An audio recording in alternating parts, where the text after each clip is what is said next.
very simple idea. This will really only be about a 3-minute broadcast this morning. This is both on Facebook and YouTube. Thanks so much for checking out my YouTube channel, Mark Rothman Progress Coach, and my web page, my Facebook page, Mark Rothman Progress Coach. You know, and today I woke up kind of on the wrong side of the bed. It was tough to get out of bed. I had some trouble falling asleep last night, and one of the things that happens when we sleep is we are subject to the dark imaginings of our mind. Our subconscious kind of takes over.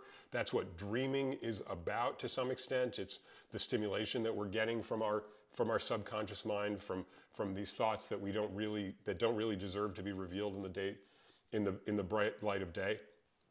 And it was a tough morning, and I was focused only on the fears of what I had to accomplish today. I was fully focused on the difficulty of it. I was only focused on what was not going to be possible. And what happens when we do that? What happens when we are our own worst enemy? That's really what I want to talk about today.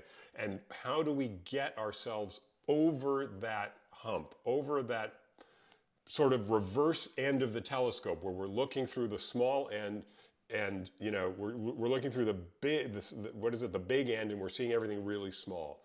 And I want to say I wish there was like a magic switch we could flip, and occasionally it works that way. Something will happen, and you know, all of a sudden the day turns around. But I think that what we can rely on is our own practice. What we can rely on is our own ability to kind of build up our attitude towards the day, step by step, one brick at a time. And it starts with the smallest things, like not hitting the snooze. And okay, I'm going to throw off the covers. I'm going to get my feet on the floor. I'm going to head into the bathroom. It's those little initial steps that we can take that get us moving forward. And then I moved into my morning plan, which was to do a stationary bike ride. And I got on the bike and I chose my favorite instructor because she is always inspiring and always talking about how you get out of your own head, how you can shut down those stories. So I opened myself up to this input that was going to be positive, and it was going to be directive. And yet there, I would have to say, for probably 80% of the ride, I was still stuck in my own head. It wasn't so much that the thoughts were bombarding me. One of the challenges, or one of the opportunities of physical activity, is that it creates a demand on my body, so I don't have to think in my mind.